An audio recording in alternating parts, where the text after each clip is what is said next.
ನಾನು ಬೇರೆ ಪೇಜಲ್ಲಿ ಇಟ್ಬಿಟ್ಟಿದ್ದೆ ಇದನ್ನ. ಇರವಿನ ರೂಪ ಭೇದಗಳು. ಆತ್ಮನ ಇರವೇ ಪ್ರಪಂಚದ ಇರವೆಂಬ ಅಭಿಪ್ರಾಯವು ಸತ್ತಾತ್ರಯವಾದಕ್ಕೆ ವಿರುದ್ಧವಲ್ಲವೇ ಎಂಬ ಪ್ರಶ್ನೆಗೆ ಈಗ ಉತ್ತರವು ಸಿಕ್ಕಿದಂತೆ ಆಗುತ್ತದೆ. ಕೇಳಿಸ್ತಿದ್ಯಾ ಗುರುಗಳೇ?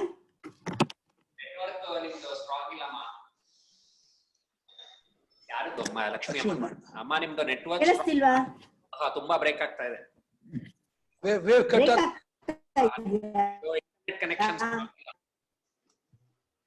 ಮಲ್ಲಿಕಮ್ಮಗೆ ಹೇಳ್ಬೋದು. ಮಲ್ಲಿಕಮ್ಮ ಓಪರಾಕ್ ನೆಟ್ವರ್ಕ್ ಅನ್ಸ್ಟೇಬಲ್ ಏನೋ ಹಾಗಾದ್ರೆ ಅಲ್ಲೇ ಯಾರಿಗಾರು ಓದಕ್ ಹೇಳಿ. ನೆಟ್ವರ್ಕ್ ಏನೋ. ಆತ್ಮನು ಇರವೇ ಪ್ರಪಂಚದ ಇರವೆಂಬ ಅಭಿಪ್ರಾಯವು ಸತ್ತಾತ್ರಯವಾದಕ್ಕೆ ವಿರುದ್ಧವಲ್ಲವೇ ಎಂಬ ಪ್ರಶ್ನೆಗೆ ಈಗ ಉತ್ತರವು ಸಿಕ್ಕಿದಂತೆ ಆಗುತ್ತದೆ. ಆತ್ಮನೂ ಪ್ರಪಂಚವೂ ಬೇರೆಯಲ್ಲ. ಆತ್ಮನು ಎಚ್ಚರ ಕನಸುಗಳೆಂಬ ಅವಸ್ಥೆಗಳೂ ಬೇರೆಯಲ್ಲ. ಆತ್ಮನೇ ಈ ಅವಸ್ಥೆಗಳಾಗಿ ಈ ಅವಸ್ಥೆಗಳಲ್ಲಿರುವ ಪ್ರಪಂಚವೂ ಆಗಿ ತೋರಿಕೊಳ್ಳುತ್ತಿದ್ದಾನೆ. ಆದ್ದರಿಂದ ಬರಿಯ ಇರವಿನ ರೂಪವಾಗಿರುವ ಆತ್ಮನೇ ಎಚ್ಚರ ಕನಸುಗಳಲ್ಲಿ 3 ಬಗೆಯ ಇರುವುಗಳ ರೂಪದಲ್ಲಿ ತೋರಿಕೊಳ್ಳುತ್ತಿದ್ದಾನೆ. ಸಾಕ್ಷಿಯ ನಿಜವಾದ ಇರುವು ಪರಮಾರ್ಥಿಕ ಸತ್ತೆ. ಅವಸ್ಥೆಗಳ ಮತ್ತು ಅವಸ್ಥೆಗಳಲ್ಲಿ ಕಾಣಬರುವ ಅನೇಕ ನೋಟಗಳ ಬಳಕೆಯ ಇರುವು ವ್ಯಾವಹಾರಿಕ ಸತ್ತೆ ಮತ್ತು ಅವಸ್ಥೆಗಳಲ್ಲಿ ಕಾಣುವ ಕೆಲವು ಹುಸಿ ನೋಟಗಳ ತೋರಿಕೆಯ ಇರುವು ಪ್ರಾತಿಭಾಸಿಕ ಸತ್ತೆ. ಇವೆಲ್ಲವೂ ಬರಿಯ ಇರುವು ಎಂಬ ಪೂರ್ಣದಲ್ಲಿ ಸೇರಿಕೊಂಡಿರುತ್ತವೆ. ನಿಜವಾಗಿ ನೋಡಿದರೆ ಇರುವಿನಲ್ಲಿ ಯಾವ ಅಂಶಗಳು ಇಲ್ಲವಾದರೂ ದೃಷ್ಟಿಭೇದದಿಂದ ಅದೇ ಪರಮಾರ್ಥವೇ ನಮಗೆ ಆತ್ಮರೂಪದಿಂದ ಪಾರಮಾರ್ಥಿಕ ಸತ್ತೆ ಎಂತಲೂ ಅವಸ್ಥೆಗಳ ರೂಪದಿಂದ ವ್ಯಾವಹಾರಿಕ ಸತ್ತೆ ಎಂತಲೂ ಭ್ರಾಂತಿ ಸಿದ್ಧ ವಸ್ತುಗಳ ರೂಪದಿಂದ ಪ್ರಾತಿಭಾಸಿಕ ಸತ್ತೆ ಎಂತಲೂ 3 ಅಂತಸ್ತುಗಳಾಗಿ ಕಾಣಿಸಿಕೊಳ್ಳುತ್ತಿರುವುದು. ಅದೇ 3 ಅಂತಸ್ತು ಕಾಣ್ತಾ ಇದೆ. ಆದ್ದರಿಂದ ಒಂದೇ ಇರುವು ಎಂಬುದೇ ಪರಮಾರ್ಥವು. ಮಿಕ್ಕ ಇರುವುಗಳು ಅದರ ಆಕಾರ ವಿಶೇಷಗಳೇ. ಆದ್ದರಿಂದ ಸತ್ತಾತ್ರೇಯವಾದವು ಸನ್ಮಾತ್ರವಾದಕ್ಕೆ ವಿರುದ್ಧವಲ್ಲ. ಎಚ್ಚರದ ತರ್ಕಕ್ಕೆ ವಿರುದ್ಧವಾದರೂ ಅನುಭವಕ್ಕೆ ಹೊಂದಿದ್ದನ್ನು ಒಪ್ಪಬೇಕು. ಈಗ ಇನ್ನೊಂದು ಪ್ರಶ್ನೆ ಹುಟ್ಟುತ್ತದೆ. ಒಂದೇ ಇರುವು ನಿದ್ರೆಯಲ್ಲಿ ತನ್ನ ರೂಪದಿಂದಲೂ ಇದ್ದು ಎಚ್ಚರ ಕನಸುಗಳಲ್ಲಿ ಬೇರೆಯ ರೂಪವನ್ನೂ ತಾಳುವುದೆಂಬುದು ವ್ಯಾಹತ ಅಂದ್ರೆ ತನಗೆ ತಾನೇ ವಿರುದ್ಧ. ವ್ಯಾಹತ ಅನ್ನಕ್ಕೆ ಅರ್ಥ ವ್ಯಾಹತ ಅಂದ್ರೆ ತನಗೆ ತಾನೇ ವಿರುದ್ಧವಲ್ಲವೇ? Self contradiction.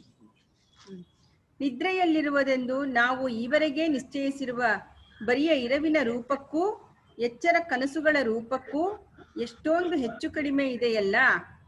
ನಿದ್ರೆಯಲ್ಲಿರುವ ಇರುವು ಒಂದೇ ಬಗೆಯಾಗಿರುವುದು. ಅದರಲ್ಲಿ ಯಾವ ವಿಶೇಷವೂ ಇಲ್ಲ. ಅದರಲ್ಲಿ ನಾನತ್ವವಿಲ್ಲ, ಭೇದವಿಲ್ಲ, ಸಾಮಾನ್ಯ ವಿಶೇಷ ಭಾವವಿಲ್ಲ, ಧರ್ಮಾಧರ್ಮಿ ಭಾವವಿಲ್ಲ,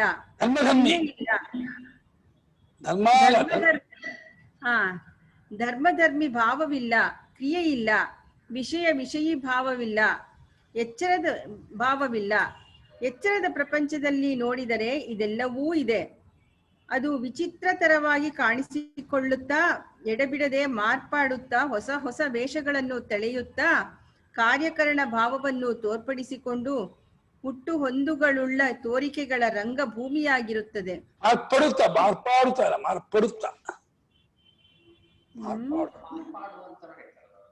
ಮಾರ್ಪಡುತ್ತಾ ಸಾಮಾನ್ಯ ಭಾಷೆಗೆ.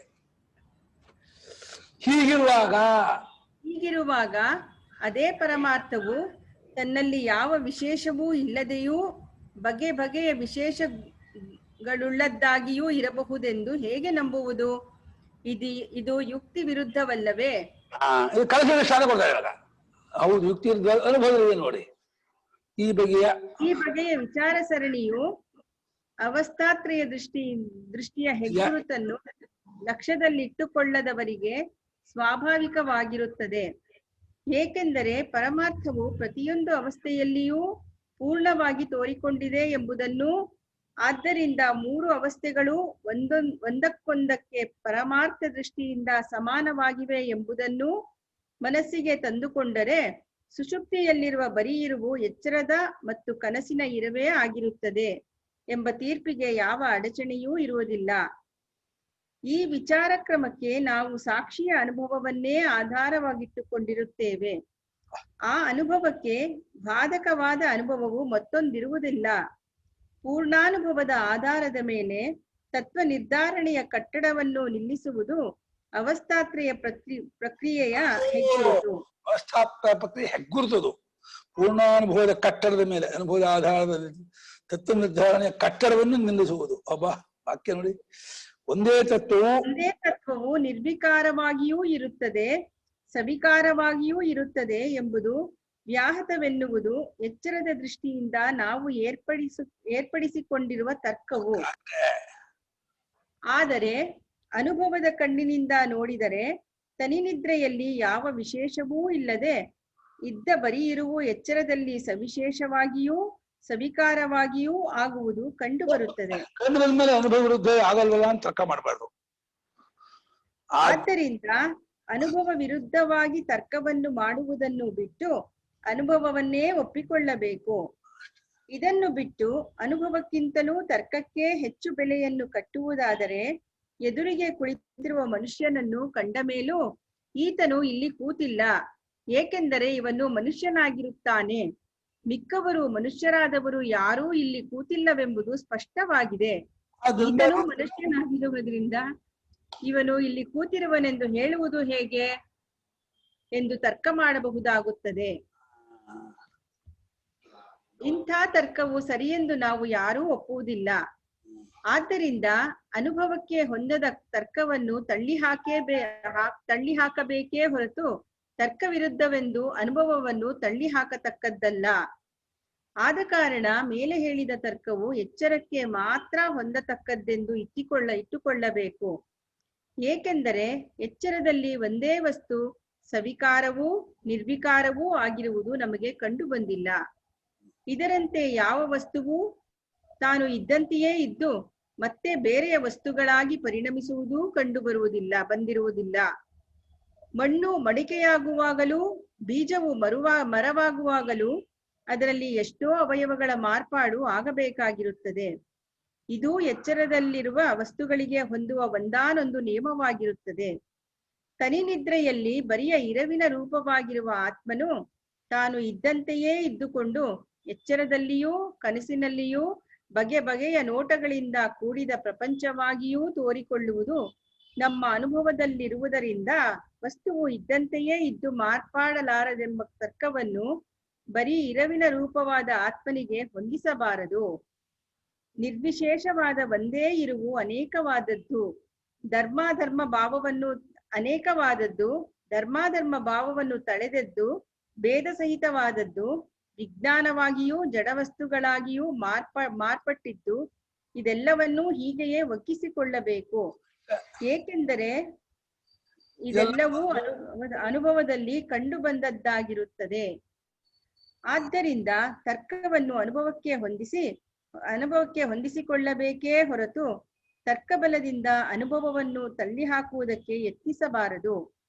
ಒಣತರ್ಕದಿಂದ ವಿಚಾರ ಮಾಡಿದರೆ ಎಂದಿಗೂ ತತ್ವವು ಸಿಕ್ಕುವುದಿಲ್ಲವೆಂದೂ ಅದಕ್ಕೆ ನಿಲುಗಡೆ ಇಲ್ಲದೆ ಹೋಗುತ್ತದೆ ಎಂದು ಬ್ರಹ್ಮಸೂತ್ರದಲ್ಲಿ ಹೇಳಿರುವುದಕ್ಕೆ ಇದೇ ಕಾರಣವು. ಬರೀ ಇರವೇ ಜಗತ್ತಿಗೆಲ್ಲ ಕಾರಣವೆಂಬುದರ ಅರ್ಥ. ತರ್ಕದ ದೋಷವನ್ನು ಪರಿಹರಿಸಿಕೊಳ್ಳುವುದಕ್ಕೆ ಪ್ರಕೃತದಲ್ಲಿ ಎಚ್ಚರದ ದೃಷ್ಟಿಯ ತರ್ಕವನ್ನು ಬಿಟ್ಟು ಅನುಭವಾನುಸಾರಿಯಾದ ತರ್ಕವನ್ನು ಅನುಸರಿಸುವುದೇ ಉಪಾಯವು. ಇದನ್ನೇ ವ್ಯಾಪಕ ಯುಕ್ತಿ ಎಂದು ನಾವು ಕರೆದಿರುತ್ತೇವೆ. ಇಂಥ ವ್ಯಾಪಕ ಯುಕ್ತಿಯ ಅಥವಾ ಸತ್ತರ್ಕದ ಬಲದಿಂದ ಪ್ರಕೃತ ವಿಚಾರವನ್ನು ಹೇಗೆ ನಡೆಯಿಸಬೇಕೆಂದರೆ ತನಿನಿದ್ರೆ, ಕನಸು, ಎಚ್ಚರ ಎಂಬ ಮೂರೂ ಅವಸ್ಥೆಗಳು ನಿಜವಾಗಿ ಮೂರಲ್ಲ. ಇವು ಮೂರೆಂದು ನಾವು ತಿಳಿಯುವುದೂ ಎಚ್ಚರ ದೃಷ್ಟಿಯಿಂದಲೇ. ಅನುಭವದ ಕಣ್ಣಿನಿಂದ ನೋಡಿದರೆ ತನಿನಿದ್ರೆಯು ಬರಿಯ ಆತ್ಮನಾಗಿರುತ್ತದೆ. ಅದು ಬರಿಯ ಇರುವು. ಅದರಲ್ಲಿ ದೇಶವಾಗಲಿ ಕಾಲವಾಗಲಿ ನಿಮಿತ್ತ ನೈಮಿತ್ತಿಕ ಭಾವವಾಗಲಿ ಇರುವುದೇ ಇಲ್ಲ. ಕನಸೆಂಬುದು ಎಚ್ಚರವೆಂಬುದು ಅದಕ್ಕಿಂತ ಬೇರೆಯಂತಲೂ ಇರವಿಗೂ ಇವುಗಳಿಗೂ ಯಾವುದಾದರೊಂದು ಸಂಬಂಧವಿರುವುದಂತೆಲೂ ನಾವು ತಿಳಿದಿದ್ದೇ ಈ ವಿರೋಧಕ್ಕೆ ಕಾರಣವಾಗಿರುತ್ತದೆ.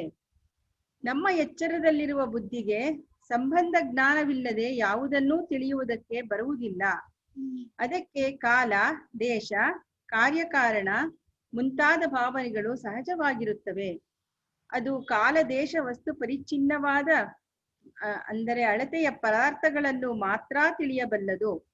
ಆದ್ದರಿಂದ ಅದು ಕೆಲವು ತರ್ಕದ ನಿಯಮಗಳನ್ನು ಏರ್ಪಡಿಸಿಕೊಂಡಿರುತ್ತದೆ. ಈ ನಿಯಮಗಳನ್ನನುಸರಿಸಿಯೇ ಅದು ಎಚ್ಚರ, ಕನಸು, ನಿದ್ರೆ ಎಂಬ 3 ಅವಸ್ಥೆಗಳು ಬೇರೆ ಬೇರೆ ಎಂದೂ ಈ ಅವಸ್ಥೆಗಳಿಗೆ ಯಾವುದೋ ಒಂದು ಸಂಬಂಧವಿದೆ ಎಂದು ಕಲ್ಪಿಸಿರುತ್ತದೆ. ನಿಜವಾಗಿ ನೋಡಿದರೆ ಅವಸ್ಥೆಗಳು 3 ಅಲ್ಲ, ಒಂದರಿಂದ ಒಂದು ಬಂದಿರುವುದಿಲ್ಲ.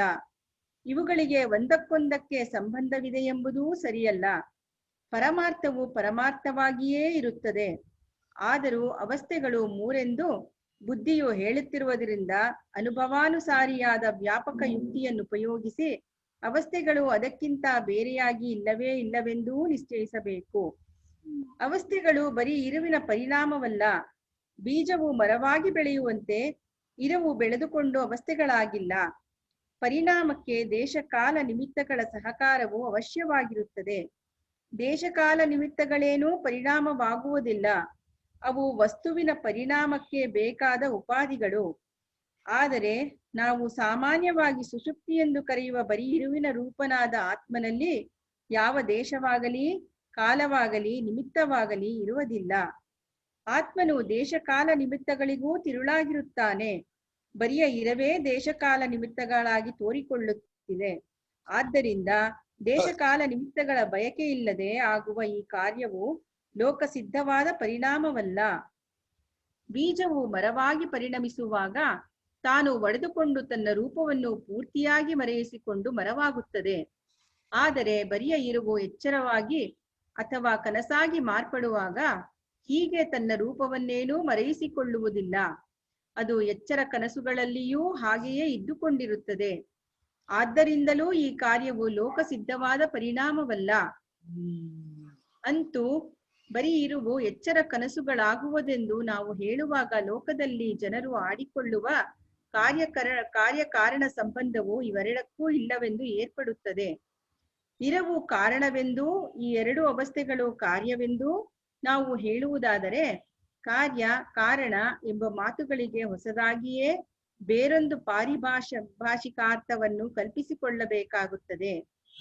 ಪಾಣಿನಿಯ ವ್ಯಾಕರಣದಲ್ಲಿ ಸ್ತ್ರೀಲಿಂಗದ ಈಕಾರಾಂತ ಶಬ್ದಗಳಿಗೆ ನದಿ ಎಂಬ ಸಂಜ್ಞೆಯನ್ನು ಕೊಟ್ಟಿರುತ್ತದೆ.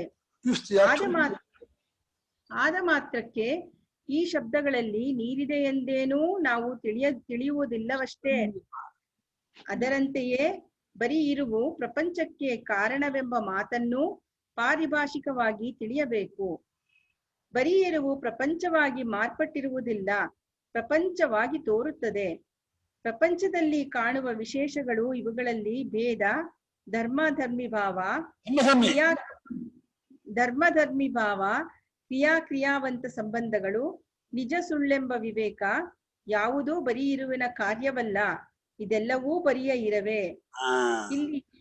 ಇಲ್ಲಿ ಕಾಣುವ ಬೇರೆ ಬೇರೆಯ ವಸ್ತುಗಳೇ ಅಲ್ಲದೆ ಅವುಗಳನ್ನು ಬೇರೆ ಬೇರೆ ಎಂದು ತೋರಿಸುವುದಕ್ಕೆ ಹೇತುವಾಗಿರುವ ಉಪಾಧಿಗಳು ಬರಿಯ ಇರವೇ.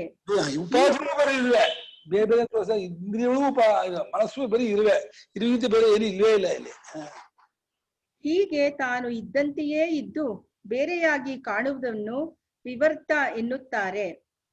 ಲೋಕದಲ್ಲಿ ಹೇಗೆ ಹಗ್ಗವು ಹಗ್ಗವೇ ಆಗಿದ್ದು ಭ್ರಾಂತಿಯ ಕಾಲಕ್ಕೆ ಹಾವಾಗಿ ತೋರುವುದೋ, ಹೇಗೆ ಹಗ್ಗವೂ ಹಾವು ಬೇರೆಯಲ್ಲದೆ ಇರುವವೋ, ಹಗ್ಗಕ್ಕೂ ಹಾವಿಗೂ ಯಾವುದಾದರೊಂದು ಸಂಬಂಧವಿದೆ ಎಂದು ತಿಳಿಯುವುದು ಹೇಗೆ ತಪ್ಪಾಗುವುದೋ, ಹೇಗೆ ಅವು ನಿಜವಾಗಿ ಒಂದೇ ಆಗಿರುವವೋ, ಹಾಗೆಯೇ ಎಚ್ಚರವೆಲ್ಲವೂ ಬರಿಯ ಇರವೇ ಆಗಿರುತ್ತದೆ.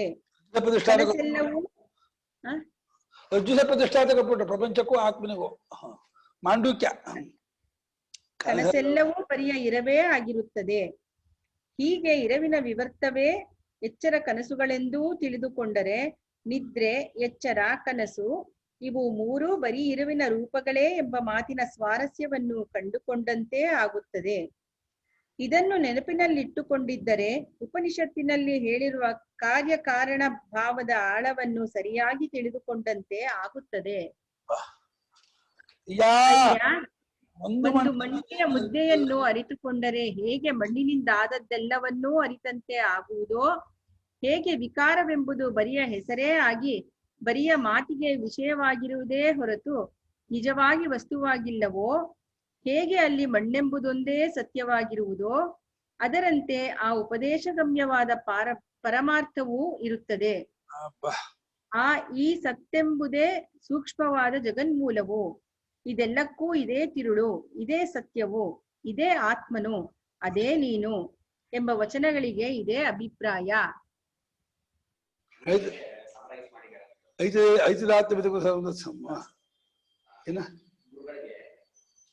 ಮಾನ ಬಂದೇ ಇಲ್ಲ, ನಿನ್ನೆ ಬಂದಿಲ್ಲ,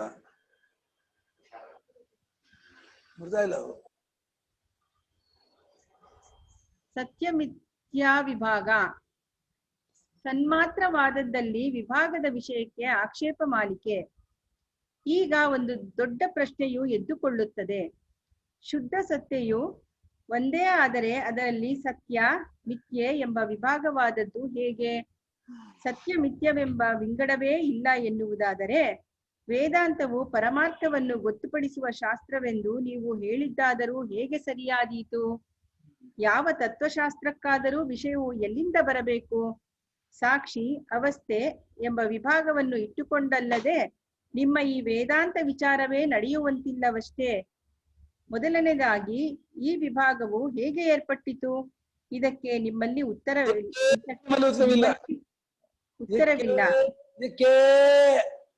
ಇದಕ್ಕೆ ನಿಮ್ಮಲ್ಲಿ ಉತ್ತರವಿಲ್ಲ. ಅವಸ್ಥೆಗಳು ಮೂರಾದದ್ದು ಹೇಗೆ? ಅವಸ್ಥೆಗಳಲ್ಲಿ ನಾನು ಮಿಕ್ಕದ್ದು ಎಂಬ ವಿಂಗಡವಾದದ್ದು ಹೇಗೆ?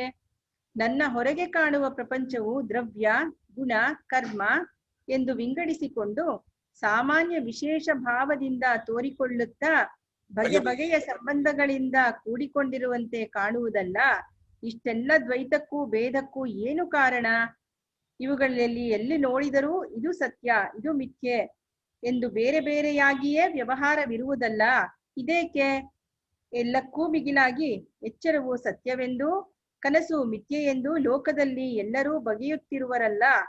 ಇದು ನಿಮ್ಮ ಮತದಲ್ಲಿ ಹೇಗೆ ಸರಿಯಾದೀತು? ಎಚ್ಚರವೆಂಬುದು ಪ್ರಮಾಣ ಸಿದ್ಧವಾದ ಪ್ರಪಂಚವನ್ನು ತೋರಿಸಿಕೊಡುವ ಅವಸ್ಥೆಯೆಂದೂ, ಕನಸೆಂಬುದು ನಿದ್ರೆಯ ದೋಷದಿಂದ ಉಂಟಾಗುವ ಅವಸ್ಥೆಯೆಂದೂ ನಾವುಗಳೆಲ್ಲರೂ ಸಾಮಾನ್ಯವಾಗಿ ನಂಬಿರುತ್ತೇವೆ. ಎಚ್ಚರದಲ್ಲಿ ನಿಜವಾದ ವಸ್ತುಗಳನ್ನು ಬಳಸಿಕೊಂಡು ನಿಜವಾದ ಪ್ರಯೋಜನವನ್ನು ಹೊಂದುತ್ತೇವೆ. ಕನಸಿನಲ್ಲಿ ಎಲ್ಲವೂ ಬರಿಯ ತೋರಿಕೆಯಾಗಿರುತ್ತದೆ. ಎಚ್ಚರದಲ್ಲಿ ನಾವು ಬಹುಜನರೊಡನೆ ಸೇರಿಕೊಂಡು ವ್ಯವಹಾರ ಮಾಡುತ್ತಿರುತ್ತೇವೆ. ಕನಸುಗಳು ನಮಗೆ ಒಬ್ಬೊಬ್ಬರಿಗೇ ಬೇರೆಯಾಗಿ ಆಗುತ್ತಿರುವವು.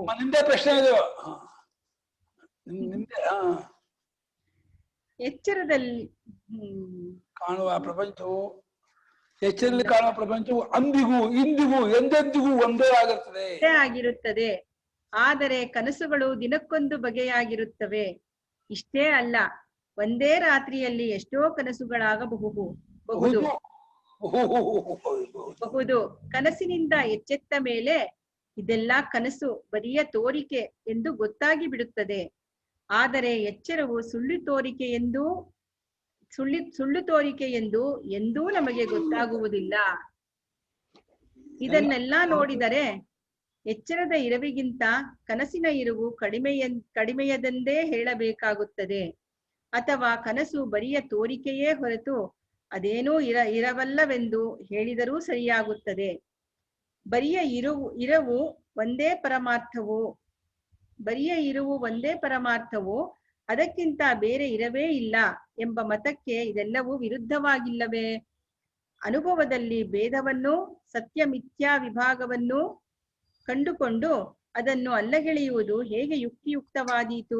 ಪ್ರಶ್ನೆ ಆಗಿದ್ರು, ಅಕ್ಕ ಪ್ರಶ್ನೆ. ಈ ಪ್ರಶ್ನೆಗೆ ಉತ್ತರ ಕೊಡ್ಬೇಕು. ಬಂದು ಅಣ್ಣ ಬಂದು ಅಣ್ಣ ಉತ್ತರ ಇದು ಕೊಡಿ.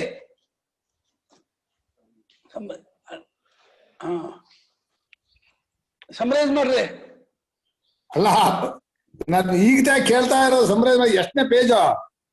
ಪೇಜು ಹೊಸ ಪುಸ್ತಕ 106, 107 ಹೊಸ ಪುಸ್ತಕ. ಹಿಂದಿನ ಸಮಯ ಬಂದೇ ಇಲ್ಲ ಅವರು, ಈಗ ಬರ್ತಿರೋದು 106, 107 ಸನ್ಮಾತ್ರದ ವಿಭಾಗದಲ್ಲಿ ವಿಷಯಕ್ಕೆ ಪ್ರಶ್ನೆ ಆಕ್ಷೇಪ ಮಾಡಲಿಕ್ಕೆ. ವಿಷಯಕ್ಕೆ ಆಕ್ಷೇಪ ಅದಾಯ್ತು.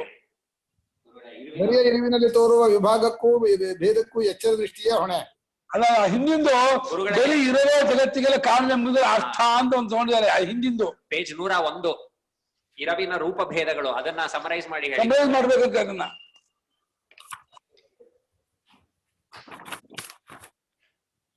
101 ಎಲ್ಲಿ ಇಲ್ಲಿ ಇರುವಿನ ರೂಪ ಭೇದಗಳು ಇಲ್ಲ ಹೊಸ ಪುಸ್ತಕದಲ್ಲಿ.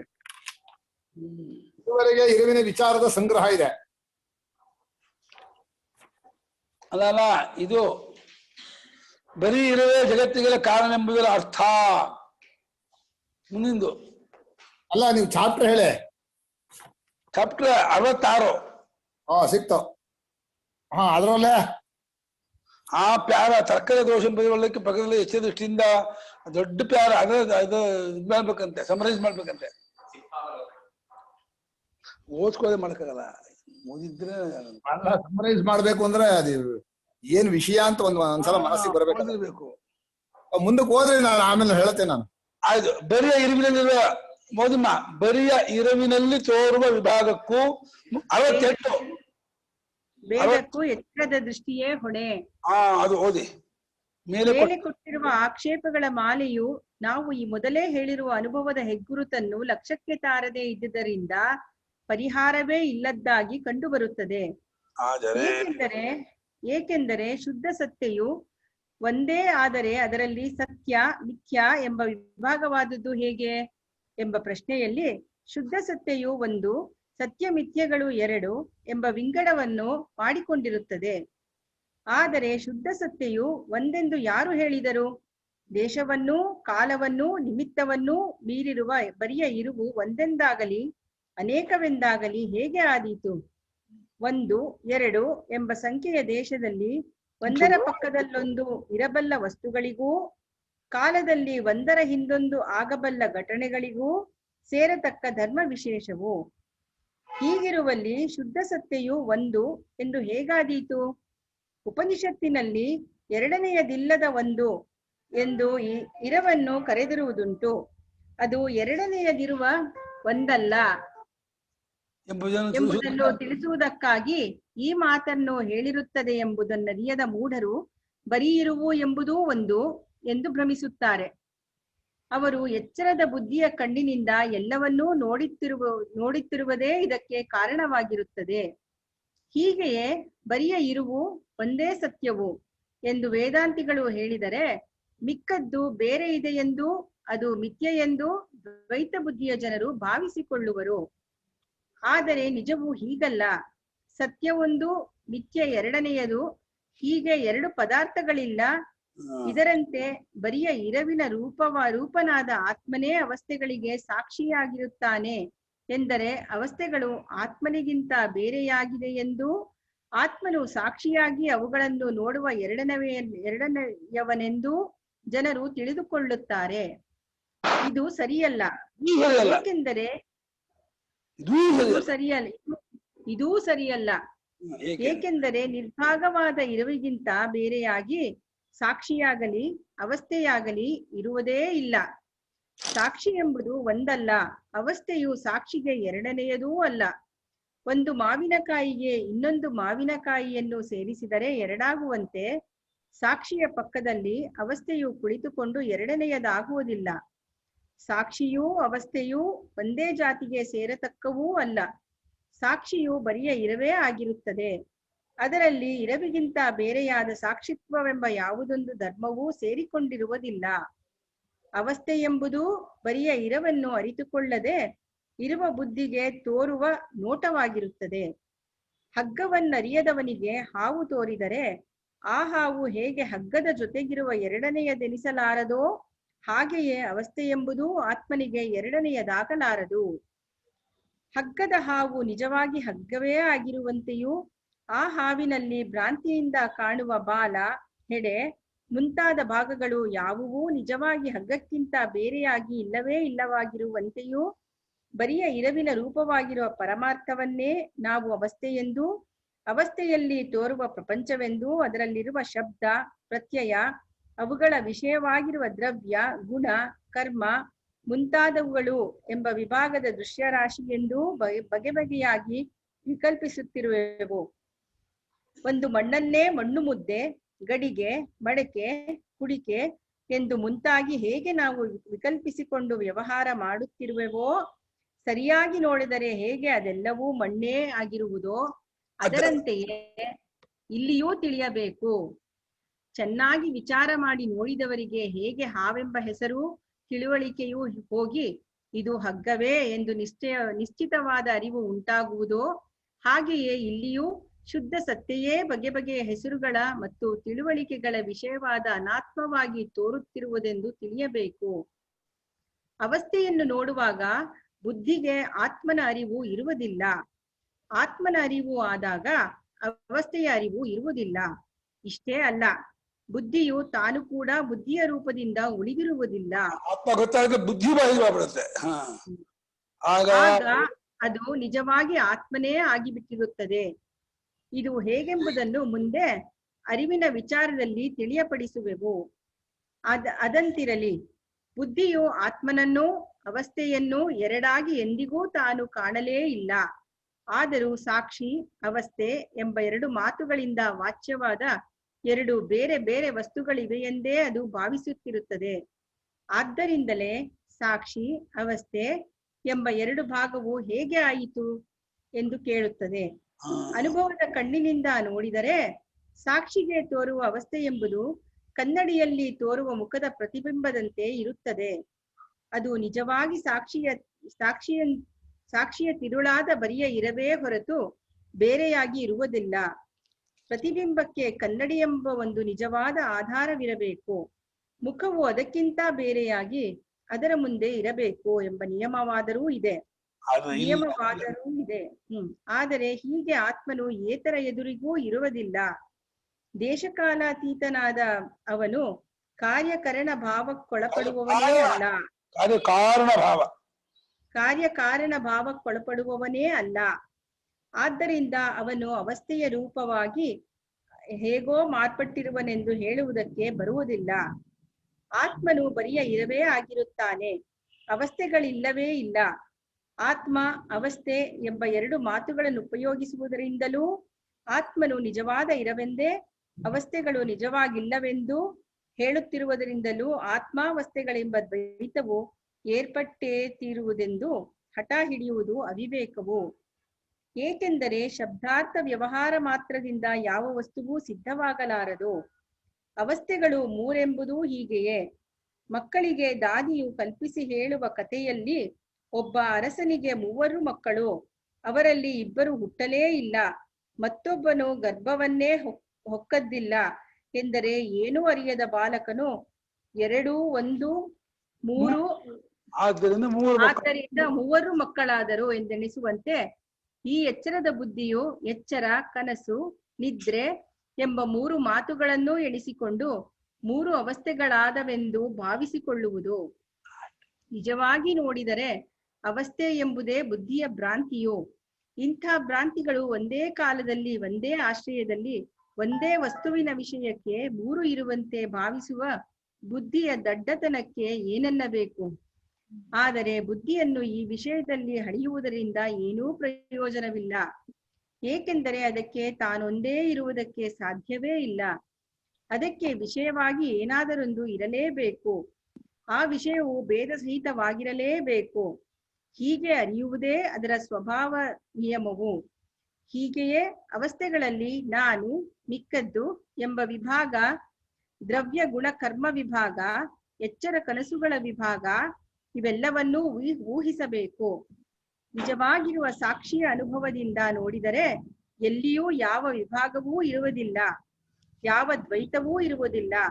ನಿರ್ವಿಶೇಷವಾದ ಶುದ್ಧ ಸತ್ತಾರೂಪವಾದ ಆತ್ಮವಸ್ತುವೊಂದೇ ಇರುತ್ತದೆ.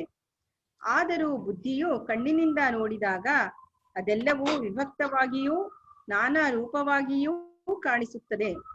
ಎಚ್ಚರದ ಬುದ್ಧಿಯ ತಿಳುವಳಿಕೆಯನ್ನೇ ಅನುಭವವೆಂದು ಯಾರು ಭಾವಿಸುವರೋ ಅವರು ಈ ದ್ವೈತ ಮಾಯೆಗೆ ಮರುಳಾಗುವರು. ಆದರೆ ಸಾಕ್ಷಿಯ ಅನುಭವವನ್ನು ಆಧಾರವಾಗಿಟ್ಟುಕೊಂಡು ಯಾರು ವ್ಯಾಪಕ ಯುಕ್ತಿಯನ್ನು ಉಪಯೋಗಿಸುವರೋ ಅವರಿಗೆ ಯಾವ ಏರುಪೇರೂ ಇಲ್ಲದ, ಯಾವ ಒಡಕೂ ಇಲ್ಲದ, ಯಾವ ಎರಡನೆಯದೂ ಇಲ್ಲದ ಬರಿಯ ಇರವೇ ಪರಮಾರ್ಥವೆಂಬ ದೃಢ ನಿಶ್ಚಯ ಉಂಟಾಗಿರುತ್ತದೆ. ಮಾಡಿದಕ್ಕೆ ಈ ಪ್ಯಾರ ಇಲ್ಲಿ ಎರಡು ವಿಷಯ ಹೇಳಿದ್ದಾರೆ. ಒಂದು ಶಬ್ದವನ್ನ ಶಾಸ್ತ್ರ ಬಳಸಿದ್ರೆ ಅದರ ಅರ್ಥದಲ್ಲಿ ಇನ್ನೊಂದು ತಪ್ಪರ್ಥ ಮೂಡತ್ತಲ್ಲ, ಆ ತಪ್ಪರ್ಥವನ್ನು ಗ್ರಹಣೆ ಮಾಡಬಾರ್ದು. ನಮ್ ಬುದ್ಧಿಗೆ ಎರಡನೇದಿಲ್ಲದ ಒಂದು ಅಂತಂದ್ರೆ ಈ ಎರಡನೇ ಇರುವಂತಹ ಒಂದು ಲೋಕದಲ್ಲಿ ಇದೆಯಲ್ಲ ಅದಲ್ಲ ಅಂತ ಅಷ್ಟೇ ಅರ್ಥ. ಲೋಕದಲ್ಲಿ ಎರಡನೇ ಇದ್ದ ಒಂದು ಬೇರೆ ಇರುತ್ತೆ, ವೇದಾಂತದಲ್ಲಿ ಹಾಗಿಲ್ಲ ಅಂತ ಅಷ್ಟೇ ಅರ್ಥವೇ ಹೊರತು ಆ ಒಂದು ಅಂತ ಅರ್ಥ ಹಾಗೆ ಮಾಡ್ಕೋಬಾರ್ದು. ಅವಸ್ಥೆಗಳು ಸಾಕ್ಷಿಗೆ ಗೋಚರವಾಗತ್ತೆ ಅಂತಂದ್ರೆ ಸಾಕ್ಷಿಯನ್ನು ಬಿಟ್ಟು ಬೇರೆ ಯಾರಿಗೂ ಕಾಣಿಸೋದಿಲ್ಲ ಅಂತ ಅಷ್ಟೇ ಅರ್ಥವೇ ಹೊರತು ಸಾಕ್ಷಿ ಅವಸ್ಥೆ ಕಾಣುತ್ತೆ ಅಂತ ಹಾಗೆ ಹಠ ಹಿಡಿಬಾರ್ದು. ಮನುಷ್ಯನು ಒಂದು ಅಪವಾದಕ್ಕಾಗಿ ಶಾಸ್ತ್ರದಲ್ಲಿ ಪದವನ್ನು ಬಳಸಿದ್ರೆ ಅದಕ್ಕೆ ತಪ್ಪರ್ಥಗಳು ಪಕ್ಕದಲ್ಲಿ ಬರುತ್ತಲ್ಲ, ಅದನ್ನ ಬಿಟ್ಟು ಅರ್ಥ ಮಾಡ್ಕೋಬೇಕು ಅನ್ನೋದೇ ಈ ಇದರಲ್ಲಿ ಸಾಕ್ಷಿ ಅವಸ್ಥೆ ಎರಡು ಭಾಗ ಹೇಗಾಯ್ತು, ಸಾಕ್ಷಿ ಅವಸ್ಥೆ ಕಾಣುತ್ತೋ ಇಲ್ವೋ, ಮೂರು ಅವಸ್ಥೆಗಳು ಹೌದೋ ಅಲ್ವೋ, ಈ ವಿಷಯಗಳೆಲ್ಲ ಒಂದಷ್ಟು ಅಪವಾದ ಪ್ರಧಾನವಾಗಿ ಹೇಳಿರುವ ವಿಷಯಗಳು. ಹೇಗೆ ಅಂತಂದ್ರೆ ಈ ಎಲ್ಲ ವಿಚಾರಗಳು ಮೂರವಸ್ಥೆಯಲ್ಲಿ ಅಡಕವಾಗಿವೆ ಅಂತ ಹೇಳೋಕೋಸ್ಕರ ಮೂರವಸ್ಥೆ ಅಂದ್ರೆ ಹೊರತು ಮೂರವಸ್ಥೆಗಳು ಇವೆ ಅಂತ ಇಟ್ಕೊಂಡು ಹೇಳಿದ್ದಲ್ಲ. ಅದು ಅಧ್ಯಾರಪವೇ, ಮೂರು ಅಧ್ಯಾರಪ. ಏನ್ ವಿಚಾರ ಮಾಡ್ಬೇಕು ಎಲ್ಲ ಈ ಮೂರವಸ್ಥೆಯಲ್ಲಿ ಇದೆ. ನಾವೇನ್ ಮಾಡ್ತೀವಿ ಅಂದ್ರೆ ಎಚ್ಚರದ ಒಳಗಿರುವ ದೇಶಕಾಲದ ಒಳಗಿರುವಂತಹ ವಿಚಾರ ಮಾಡಿ ಅಷ್ಟರಲ್ಲೇ ತೃಪ್ತರಾಗ್ತೀವಿ. ಹಾಗಲ್ಲ ವಿಚಾರ ಮಾಡೋದು. ಅದನ್ನ ಅಪವಾದ ಮಾಡಿ ಇಲ್ಲ ಮೂರು ಅವಸ್ಥೆಗಳ ವಿಚಾರದಿಂದ ನಿಮಗೆ ಪರಮಾರ್ಥ ಗೊತ್ತಾಗತ್ತೆ ಅಂತ ಹೇಳೋಕ್ಕೋಸ್ಕರ ಹೇಳಿದ್ವಿ. ಹೀಗೆ ಮನುಷ್ಯನು ಒಂದು ಭಾಷೆಯನ್ನು ಬಳಸಿದಾಗ ವೇದಾಂತದಲ್ಲಿ ಅದಕ್ಕೆ ಇನ್ನೇನೇನ್ ತಪ್ಪರ್ಥ ಬರುತ್ತೆ ಅಂತ ಗೊತ್ತಾಗಿ ಅದನ್ನ ಬಿಡಿಸ್ತಾ ಇದ್ದಾರೆ. ಪ್ರತಿಯೊಂದು ಜಾಗದಲ್ಲೂ ಕಲ್ಪಿತ ವಸ್ತುಗಳಿಂದ ಪರಮಾರ್ಥ ವಸ್ತು ಎರಡಾಗುವುದಿಲ್ಲ. ಅಂದ್ರೆ ಮನುಷ್ಯನ ಬುದ್ಧಿ ಒಂಥರ ಯೋಚನೆ ಮಾಡುತ್ತೆ, ಅನುಭವ ಒಂಥರ ಯೋಚನೆ ಮಾಡುತ್ತೆ. ಈಗ ಹುಟ್ಟಿದೇ ಇರೋ ಮಕ್ಕಳಿಬ್ರು ಗರ್ಭ ಪ್ರವೇಶ ಮಾಡದೇ ಇರೋ ಮಗ ಅಂತಂದ್ರೆ ಮೂರು ಅಂತ ತಿಳ್ಕೋತಾನೆ. ಅಂದ್ರೆ ಇಬ್ರು ಹುಟ್ಟದೇ ಇರೋರು ಅಂದ್ರೇನು, ಹುಟ್ಟದೇ ಇರೋ ಒಂದು ಅಂದ್ರೇನು, ಇಲ್ಲೇ ಇರೋದು ಎರಡು ಅಂದ್ರೇನು, ಒಂದು ಅಂದ್ರೇನು, ಇಲ್ಲೇ ಇರೋದಕ್ಕೆ ಸಂಖ್ಯೆನೇ ಆಗಲ್ಲ. ಇದು ಗರ್ಭ ಪ್ರವೇಶ ಮಾಡದೇ ಇರೋ ಮಗು ಅಂತಂದ್ರೆ ಅದು ಮಗುನೂ ಅಲ್ಲ. ಆದ್ರೂ ಕೂಡ ಮೂರು ಮಕ್ಕಳು ಬುದ್ಧಿ ಕಲ್ಪನೆ ಮಾಡುತ್ತೆ. ಹೀಗೆ ಮನುಷ್ಯನಿಗೆ ಬುದ್ಧಿ ಕಲ್ಪನೆಯ ಸಾಧನ, ಅನುಭವ ವಸ್ತುನಿಷ್ಠ ಜ್ಞಾನ ಸಾಧನ. ವಸ್ತುನಿಷ್ಠವಾದ ಜ್ಞಾನ ಸಾಧನವನ್ನು ಇಟ್ಕೊಂಡು ನೀವು ನಿಜವಾದ ಅವಸ್ಥೆಗಳ ಸ್ವರೂಪವನ್ನು ಎಲ್ಲವನ್ನೂ ನೋಡ್ಬೇಕೆ ಹೊರತು ಬರಿಯ ಇರೋದಿಲ್ಲ ಅಂತಂದ ಬುದ್ಧಿ. ಯಾಕಂದ್ರೆ ಎಚ್ಚರದಲ್ಲಿ ಅವ್ನು ನೋಡಿಲ್ಲ. ಆದ್ರೆ ನಿಜವಾದ ಅನುಭವದಲ್ಲಿ ಬರಿಯ ಇರುವೆ ಇರೋದು ಸುಶುಕ್ತಿಲಿ. ಯಾವಾಗ್ಲೂ ಬರಿಯ ಇರುವೆ ಒಂದೇ ಇರೋದು, ಹಾಗಿರೋದಿಲ್ಲ. ಯಾಕೆಂದ್ರೆ ಇರುವಿನ ಜೊತೆಲಿ ಏನಾದ್ರೂ ಇರ್ಬೇಕೋ ಅಂತ ತರ್ಕ ಮಾಡುತ್ತೆ. ಹೀಗೆ ಬುದ್ಧಿಗೂ ಅನುಭವಕ್ಕೂ ಪರಸ್ಪರ ಒಂದಕ್ಕೊಂದಕ್ಕೆ ವಿರೋಧ ಇದೆ. ಅರ್ಥ ಮಾಡ್ಕೊಳ್ಳುವಾಗ ಬುದ್ಧಿ ಕಲ್ಪನೆ ಸೇರಿಸ್ಕೊಳ್ಳುತ್ತೆ. ಅದು ಸರಿಯಾಗಿ ಮಾಡ್ಬೇಕು ಅಂತ ಹೇಳಿ ಬುದ್ಧಿಯ ದಡ್ಡತನಕ್ಕೆ ಏನನ್ನಬೇಕು ಅಂತ ಸ್ವಾಮಿಗಳವರು ಏನಾದ್ರೂ ಇದ್ರೆ ಅದು ದ್ರವ್ಯ ಗುಣ ಕರ್ಮ ಅಂತ ಇರ್ಬೇಕು, ನಾನು ಮಿಕ್ಕದ್ದು ಅಂತ ಇರ್ಬೇಕು, ಈ ಅವಸ್ಥೆಗಳಲ್ಲಿ ಹೀಗೆ ತೋರ್ಬೇಕು. ಎಚ್ಚರದ ಇರುವ ಒಂದ್ ಸ್ವಲ್ಪ ಜಾಸ್ತಿ, ಲೋಕದಲ್ಲಿ ಕನಸಿನ ಇರುವಂತೆ ಮತ್ತೆ ಇಟ್ಕೊಂಡಿಲ್ಲ. ಹೌದು, ಲೋಕದಲ್ಲಿ ಶಬ್ದಕ್ಕರ್ಥ ಎಚ್ಚರದಲ್ಲಿರೋ ಜನ, ಕನಸಿನಲ್ಲಿರೋ ಜನವು ಎಚ್ಚರವನ್ನು ಲೆಕ್ಕಕ್ಕಿಟ್ಟಿಲ್ಲಪ್ಪ. ಎಚ್ಚರದಲ್ಲಿರೋ ಜನ ಕನಸನ್ನ ಹಾಗೆ ಲೆಕ್ಕಕ್ಕಿಟ್ಟಿಲ್ವೋ, ಕನಸಲ್ಲಿರೋ ಜನವು ಎಚ್ಚರವನ್ನು ಲೆಕ್ಕಕ್ಕಿಟ್ಟಿಲ್ಲ. ಆಗ ಮಾತ್ರ ಅದು ಪರಮಾರ್ಥ ವಿಷಯ ಅಲ್ಲ. ನಾವು ಎಚ್ಚರಕ್ಕೆ ಹೆಚ್ಚು ಮಹತ್ವ ಕೊಟ್ಟ ಮಾತ್ರದಿಂದ ಪರಮಾರ್ಥದ ದಾರಿ ಹಿಡಿದಿಲ್ಲ. ಆದ್ರಿಂದ ಇದುವರೆಗೆ ಏನ್ ಹೇಳಿದೀವಿ, ಬುದ್ಧಿಯು ತಾನು ಶಬ್ದಕ್ಕೆ ಒಂದಷ್ಟು ಕಲ್ಪನೆ ಮಾಡಿ ಬೆರಿಕೆಯಿಂದ ಜ್ಞಾನ ಮಾಡ್ಕೊಳ್ಳುತ್ತೆ ಹೊರತು ಇರುವ ಪರಮಾರ್ಥವನ್ನು ಅರಿಯುವ ಸಾಧನ ಕೇವಲ ಅನುಭವ ಒಂದೇ ಅನ್ನೋದೇ ಈ ಜಾಗದ ವಿಷಯ.